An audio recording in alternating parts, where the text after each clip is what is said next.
Selametler oxucular. Bugün biz savamızda logical operatorlarda, nemesi alışın tilində aytqanımızda logical operators'larda göremiz.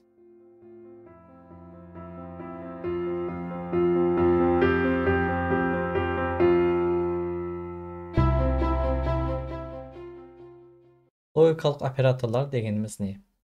Biz misal aldığımız savamızda true және false degenlerdi ötüp kettik.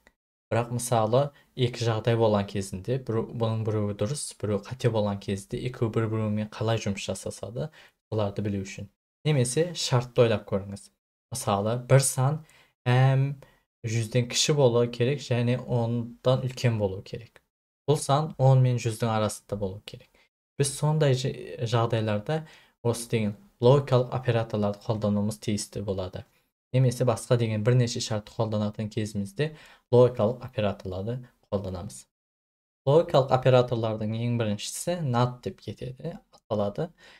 Бұл NOT дегеніміз, егер ағылшын тілін білетін болсаңыз, бұның теріс мағына немесе негативный бір мағынада айтылатынын білесіңіз. Мысалы, I did not дегені етпедім деген мағынада. NOT та дәл солай. Мысалы, print біз not true деп жазған кезімізде, print not true деп жазған кезімізде, біз болған жұмыс жасатқанымызда көргенімізде false деп шығады. Немесе not false деген кезімізде бізге не деп шығады? True деп шығады. Біз not қай жерде қолданамыз? Мысалы, бір сан 5 менен 15 аралығында емес деген кезімізде, мысалы, сол емес сөзінің мағынасында not қолданады. Бір нәрсе емес, немесе бұл шарт болмағанда деген кездерімізде біз not'ты қолданамыз. Өзі not, or және and бар. Мен қазір орда нәлді сізге деген and'ті түсіндірейін. And дегеніміз оқушылар, біріншісі, мысалы, бірінші жағдайымыз біздің false болсын. And екінші жағдайымызда false болсын. And бұл жерде болса, екеуі де қате болған кезінде бізге не шығарып беретіндігін түсінеді. Екі жағдай бар, екеуі де қате. Бұның деген жауабын білетін шығарсыңыз. Екеуі де қате болған кезінде әрине жауапта қате болады. Бұл and'ті сіз деген оқушылар ыңғайлы түсіну үшін сіз көбейту ретінде көре аласыңыз. Мысалы, false'ты біз деген null ретінде int'қа айландырған кезімізде алдыңғы сабақта print int false деп жазған едік. Есіңізде болса, есінде болмаған оқушыларға тағы бір жазып көрсетейін. Print скобка int скобка false деп жазған кезімде бізге не шығарып береді? Null шығарып береді. True деп жазған кезімде болса, бізге бір шығарып береді. Осыны ойлап көрсеңіз, екеуі де null болған кезінде арасында деген and болса, екі жағдай бар, екеуі де қате, бізге әрине қате деп шығарып береді.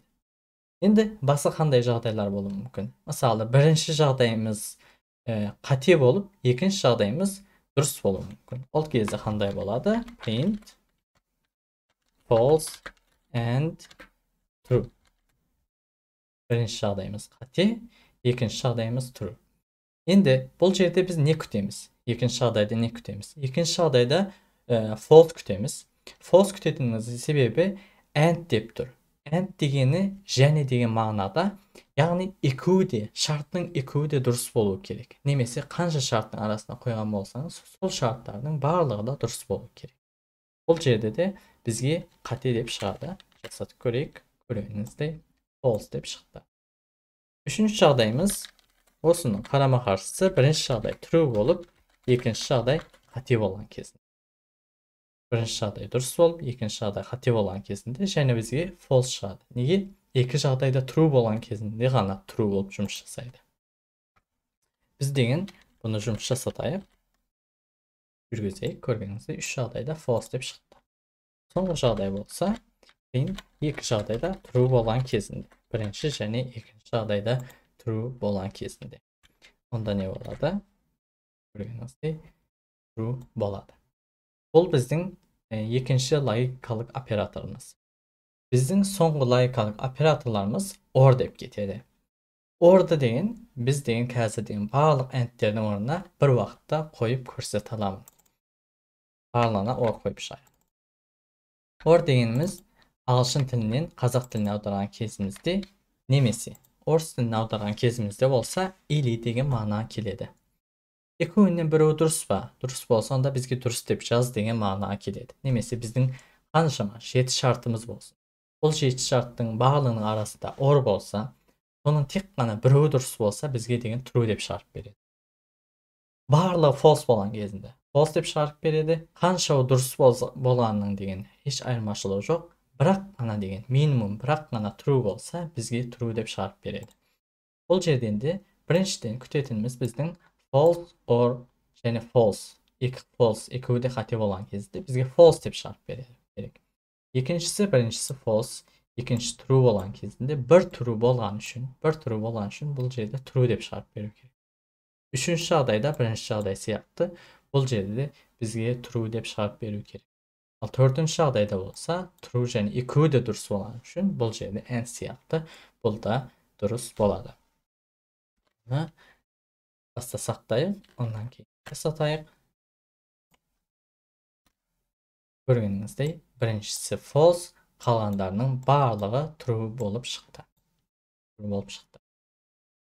Orada degen en ыңғайлы түсінүү үшін biz degen qosu retinde körsek boladı. Mesela false'ımız bizden null edi.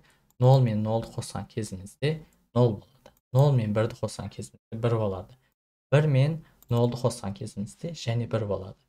1 men 1'di qosan kezimizde 2 boladı. Biroq bilesizler, bizde false, true yani boolean values'da tek qana 2 narsa var edi. False және true var edi. Üçüncü yani 2, 3 dep ketmeydi. Onun üçün bulda deyin cevabı 2 olsa da true dep qaladı. Bularda deyin sizin deyin ыңғайлы түсінуіңіз үшін осындай деген кішкене таблица дайындап қойдым. Бұл таблицаға қарап деген өзіңіз де түсінсеңіз болады. Біріншіден мен тағы түсіндіріп кетейін. Мысалы false. A'мыз біздің false болсын. Not A деп жазған кезін. Not A деп жазайық. A тең false болсын. Print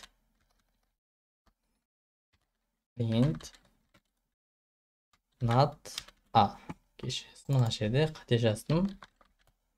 Print not A деген кезімізде bizge true dep şarт беру керек. Көргеніңіздей bizge true dep шығарып берді. Ya solay басқаларын да мен сізге түсіндіріп кетейін. Мысалы, not true olan кезінде A'ны қолданамыз, not операторын қолданамыз. Not true olan кезінде false болады. Енді bizge екі variable болсын. Birincisi false, ikincisi false, ta false oladı. False, true, false oladı. True, false, false oladı. True, true olsa true oladı. Siz and operatoruna bir köbeytü retini koya alasınız. Niki? Bizim false degenimiz null'a teң. True degenimiz 1'ge teң. Null köbeytü null. Yine null, null köbeytü 1, null, 1 köbeytü null, null, 1 köbeytü 1, 1'ge teң. And siz köbeytü türünde koya alasınız. Al orada olsa siz qosu türünde koya alasınız dep mana aytып öttüm. Mesela бұл жерде стандартты берген кезіңізде сізге дұрыс болған шығар. Ең соңғы бір қосу бір, неге бір? Бізде деген электрикпен жұмыс жасаймыз. Оны деген бір қосу бір, неге бір? Оның себебі бізде 2-3 деп кетпейді. Тоқ бар ма, жоқ бар ретінде қолданылады. Onun үшін бұл бір болып қалады. Яғни түрі болады. False'ға ауысып кетпейді. Өзде 2 түрі бар бізде. Бұл жерде деген сіз бұл таблицаны өзіңізге түсіну үшін көшіріп алсаңыз да болады. Негізі бұндай деген шарттарды біз келесі сабақтарда if'терді көргеннен кейін өте көп көруге бастаймыз. Бүгінгі сабағымызға түсінген болсаңыз, немесе сұрақтарыңыз бар болса, қызық бір нәрсе тапқан болсаңыз да төменге жазып қалдырыңыз. Сау болыңыздар.